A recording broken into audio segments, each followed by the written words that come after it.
नमस्कार साथियों, मैं विनीस फारस सर स्वागत है आपका वर्ल्ड इवेंट्स हिंदी में। साथियों, पूरी दुनिया में एक खबर कवर की जा रही है कि क्या अमेरिका वेनेजुएला को अटैक करेगा? क्या अमेरिका के राष्ट्रपति डोनाल्ड ट्रंप वेनेजुएला के ड्रग्स कार्टल्स को अटैक करेंगे?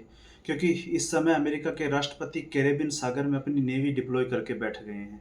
साथियों, रिसेंटली अमेरिका ने अपने यहाँ डिपार्टमेंट ऑफ डिफेंस का नाम बदलकर डिपार्टमेंट ऑफ वार कर दिया है। अब अमेरिका के रक्षा मंत्री नहीं, अमेरिका के युद्ध मंत्री कहलाएंगे। साथियों, क्या है ये पूरी खबर, इस वीडियो में विस्तार से बात करेंगे। आप सभी से रिक्वेस्ट है कि आप चैनल को सब्सक्राइब नहीं करते, चैनल को सब्सक्राइब कर लीजिए, वीडियो को लाइक कर दीजिए और यदि आपको वीडियो अच्छी लगती है तो इसे साथियों के साथ भी साझा कीजिए। साथियों, आप CNN का ये आर्टिकल देख सकते हैं जिसमें लिखा हुआ है कि डोनाल्ड ट्रंप ऑर्डर दे सकते हैं वेनेजुएला को अटैक करने के। साथियों, यदि आपको किसी देश का नेचर समझना है तो आपको उसके देश का इतिहास पढ़ना बहुत जरूरी है। जैसे रिसेंटली भी डोनाल्ड ट्रंप ने अपने यहाँ डिपार्टमेंट ऑफ डिफेंस को खत्म करके डिपार्टमेंट ऑफ वार कर दिया। और जब इनसे सवाल पूछा गया कि आपने डिपार्टमेंट ऑफ वार क्यों कर दिया, तो इन्होंने कहा कि अमेरिका का एक समृद्धशाली इतिहास है, अमेरिका दुनिया का महान देश है, अमेरिका ने वर्ल्ड वॉर 1 जीता, अमेरिका ने वर्ल्ड वॉर 2 जीता, इसलिए अमेरिका को सूट नहीं करता डिपार्टमेंट ऑफ डिफेंस, अमेरिका को department of war he suit करता है। साथियों, डिपार्टमेंट ऑफ वार यदि हम इतिहास में थोड़ा पीछे जाएं तो 1789 में अमेरिका के पहले राष्ट्रपति जॉर्ज वाशिंगटन ने ही डिपार्टमेंट ऑफ वार की स्थापना की थी, जिसे बाद में 1947 में हैरी ट्रूमैन ने इसको खत्म कर दिया था और यहाँ पे डिपार्टमेंट ऑफ डिफेंस की स्थापना की थी।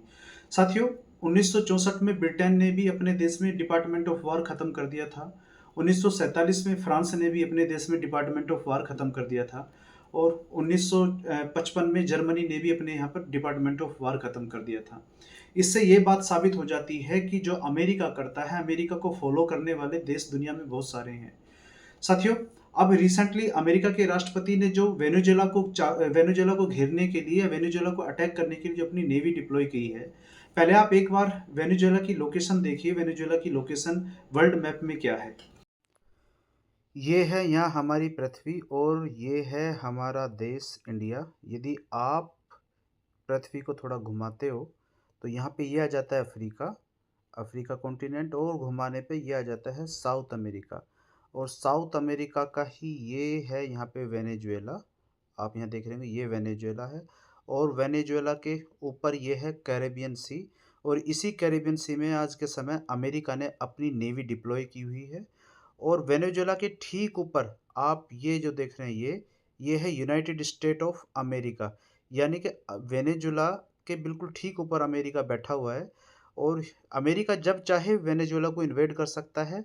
और कोई देश आज की समय में कोई ऐसी स्थिति में भी नहीं है कि यहाँ वेनेजुएला की कोई मदद कर पाए। साथियों, ये कैरेबियन सागर है और इसी कैरेबियन सागर में आज के समय अमेरिका अपनी नेवी को डिप्लॉय करके बैठ गया है। और अभी 2 दिन पहले ही खबर आई थी कि एक वेनेजुएला की बोट जिसमें 11 लोग सवार थे, अमेरिका की नेवी ने इसको बॉम्ब कर दिया और वो 11 के 11 लोग वहां मारे गए।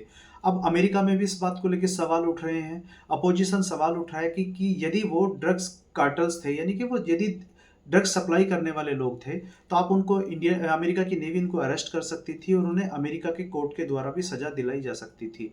लेकिन डोनाल्ड ट्रंप ने यहाँ अमेरिकी नेवी को ऑर्डर दिए कि आप इस नेवी को बॉम्ब कर दीजिए। तो आज के समय डोनाल्ड ट्रंप पे सवाल भी उठ रहे हैं। अब साथियों, सवाल ये उठता है कि डोनाल्ड ट्रंप वेनेजुएला से चाहते क्या हैं? तो यहाँ पे जो खेल है वो ऑयल का खेल है, क्योंकि आज के समय जो वेनेजुएला के राष्ट्रपति हैं निकोलस मदुरो, डोनाल्ड ट्रंप तो उनको वेनेजुएला का राष्ट्रपति ही नहीं मानते। डोनाल्ड ट्रंप तो ये कहते हैं कि ये जबरदस्ती सत्ता में बने बैठे हैं, ये तो लीगल राष्ट्रपति वेनेजुएला के तो है ही नहीं। साथियों, कुछ रिपोर्ट्स ये क्लेम करती हैं कि वेनेजुएला के पास दुनिया का सबसे ज्यादा तेल भंडार है, इसलिए अमेरिका चाहता है कि वेनेजुएला के जो तेल भंडार है उन पे कब्जा करना। ये हिंट कहाँ से पता चलती है? साथियों, डोनाल्ड ट्रंप अपने चुनाव प्रचार के दौरान इन्होंने अपनी कई सभाओं में ये बात कही थी कि अमेरिका को वेनेजुएला से तेल परचेज करने की क्या जरूरत है। मैं राष्ट्रपति बनूंगा तो वेनेजुएला का जो तेल है मैं उस पर कब्जा कर लूंगा, उनके तेल के जो भंडार हैं उस पर अमेरिका की आर्मी उस पर कब्जा कर लेगी, उसे कंट्रोल में ले लेगी।